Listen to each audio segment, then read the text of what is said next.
Now, joining us today, we have with us Professor Shin Sang-hyup from Kyunghee University to help us understand the significance of these basketball games, as well as some of our other developments of the day.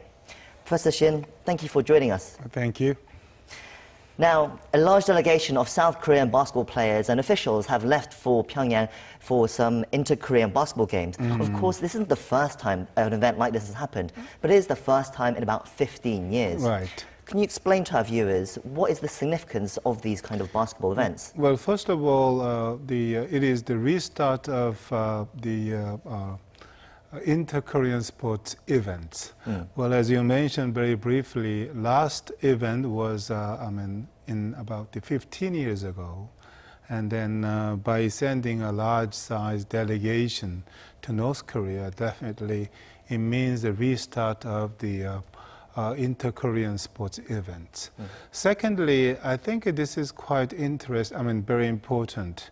Well, over the last several decades, as we discussed, there have been several the occasions to have the inter-Korean sports events.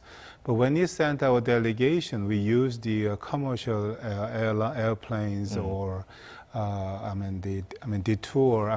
Through the China, we sent our delegation to North Korea. But this time, for the first time, the delegation went to North Korea in two military aircrafts. Considering that we are still at war, we are in truce, right? And then, well, it's quite meaningful. And then I can feel that there has been some changes in the relations between two Koreas. Of course, this is because of economic sanctions imposed by United Nations and USA, we could not use the commercial air flights. But certainly, as I already explained, this is quite meaningful. Can you explain a little bit about why we can't use commercial airlines to go to North Korea? Well, according to the economic sanctions imposed by USA and United Nations, any airliners who are the visit to North Korea, the airlines cannot land in the United States. So certainly, on the part of the commercial airliners, if they allow, Korean government use their airliners, then they cannot use those airplanes to travel. Someone to send them to the USA. So it can be quite a financial losses for them. So certainly, on the part of the Korean government, they cannot ask the commercial airliners to allow them to use their airliners to send the delegation to North Korea. So sanctions are causing things to be a bit cumbersome, I guess. Right. But of course, this isn't just a basketball game, and we can see that in the fact that South Korea has sent its unification minister to the games. What is his role, do you think, in going to North Korea right now? Well, the Minister of Unification said that certainly the minister's role could not be limited to the head of delegation for the inter-Korean basketball games. Certainly, there is high possibility that he will meet the North Korean high government officials to discuss outstanding issues such as connecting railroad between North and South Korea, and then renovate the roads in North Korea, and also other ways to promote mutual economic cooperations. And another one which will be also very important, that is that, as you know very well, after the summit meeting between USA President Trump and the North Korean leader Kim Jong-un, we cannot see much progress after the summit meeting in an effort to achieve denuclearization of North Korea. So maybe Minister Cho maybe try to do some facilitator's role, which can contribute to the successful continuous talks between USA and North Korea about the denuclearization of North Korea. Maybe he will just try to play such a kind of role as well, I think. So his role could be to help prepare for Mike Pompeo's visit, Right, I think which so. is coming up as well. Let's move on to that actually. So, U.S. Secretary of State Mike Pompeo, it has been confirmed by the White House, will be going to Pyongyang at the end of this week. He should be arriving on Friday, that we believe. He's going to be hashing out the details for the denuclearization talks, we understand. I mean, but what do you think can really actually come out of them, do you think?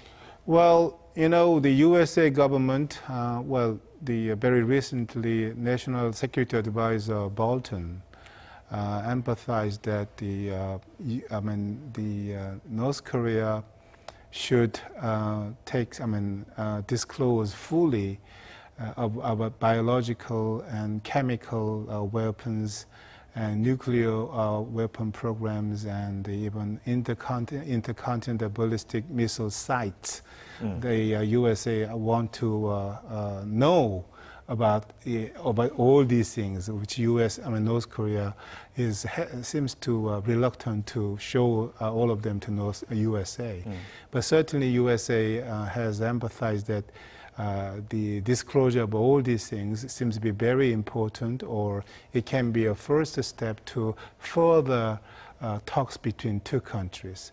But how about the response from North Korea? I think, according to the satellite imagery, while there was a summit meeting between President Trump and the North Korean leader Kim Jong-un in Singapore, North Korea was, completing a major expansion of key manufacturing plants for solid fuel missiles.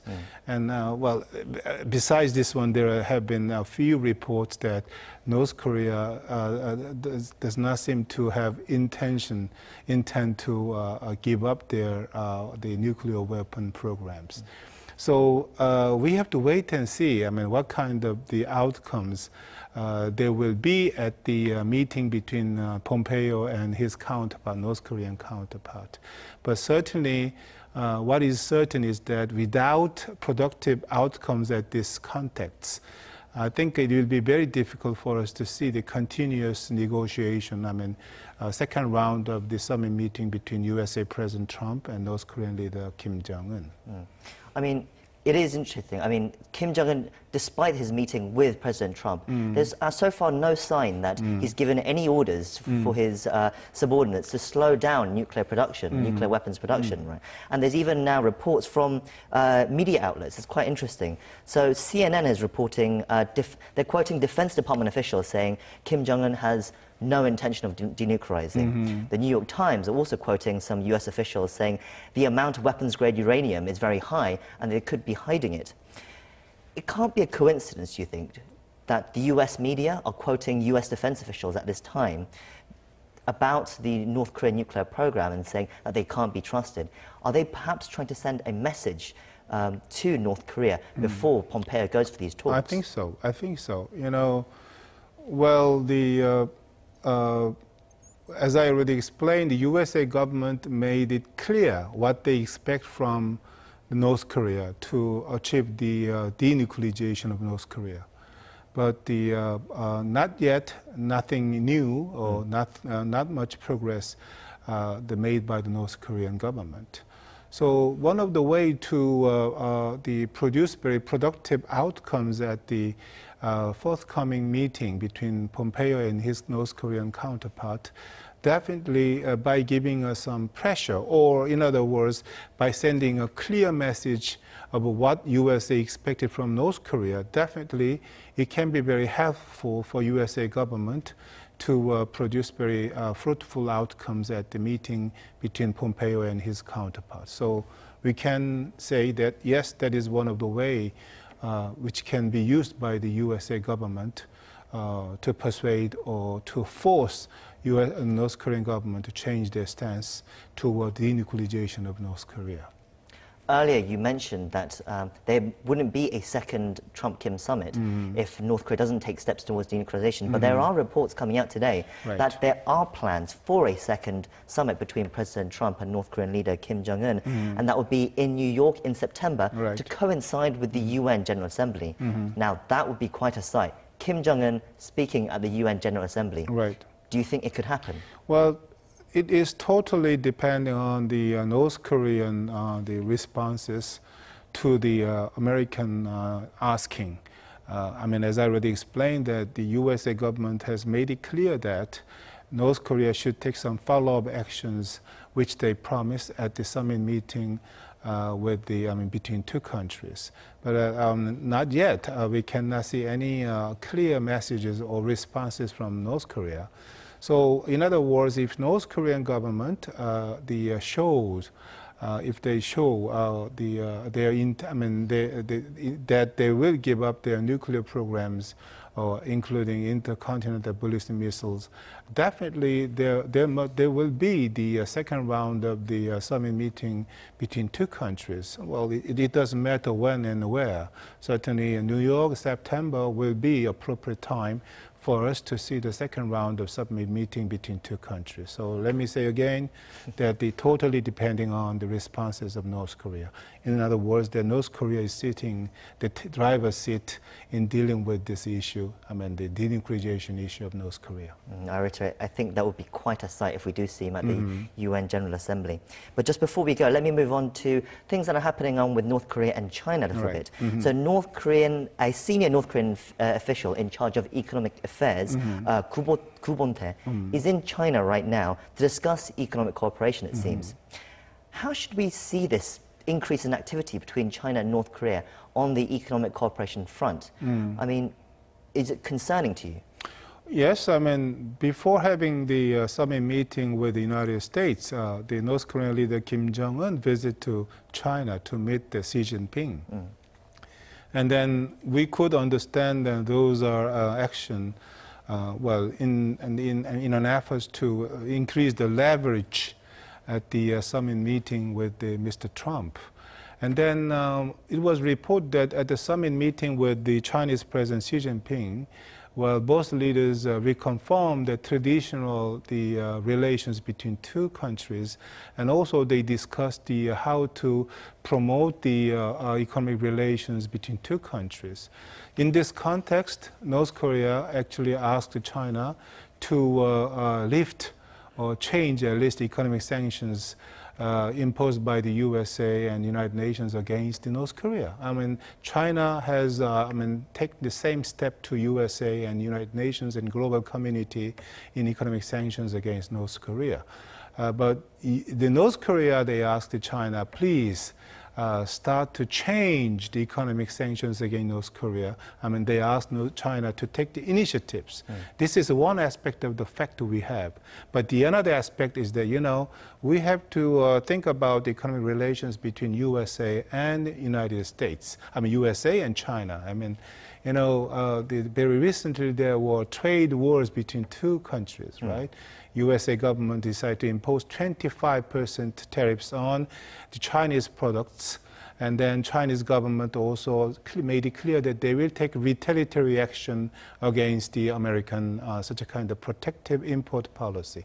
So there has been some escalations in the talks about the trade between two countries.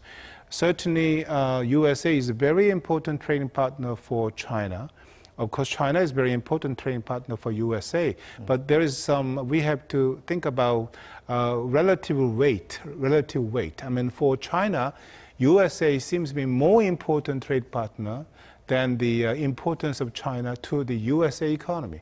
So at the moment, Chinese government cannot just fully support the North Korean government because they have another aspect of the fact that means that they have faced economic difficulties because of the trade conflict with the United States. So right now, Chinese government just consider American responses, and at the same time, they just try to consider the North Korean responses.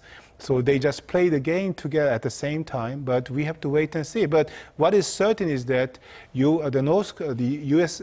Chinese government cannot take one side they cannot just give up the trade relationship with the USA by supporting the North Korean stance, unilaterally. One-sidedly. That's a very important point. So they are going to have to play a very delicate balancing act, I guess. Yes, I think so. That's all we have time for today. But thank you for coming in as always and sharing your insights with us. Well, thank you very much.